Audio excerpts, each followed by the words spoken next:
আরে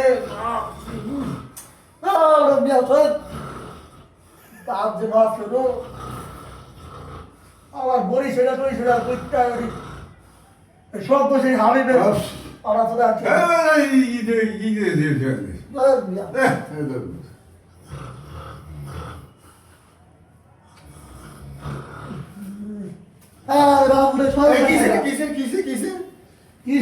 কি শুরু করছিস? তুই একটু ঘুমাইতে দিবি না শান্তিতে? ঘুমটা নষ্ট করে দিলি? কইতালি খেত না সব তুই দিকে যা ঘুমা।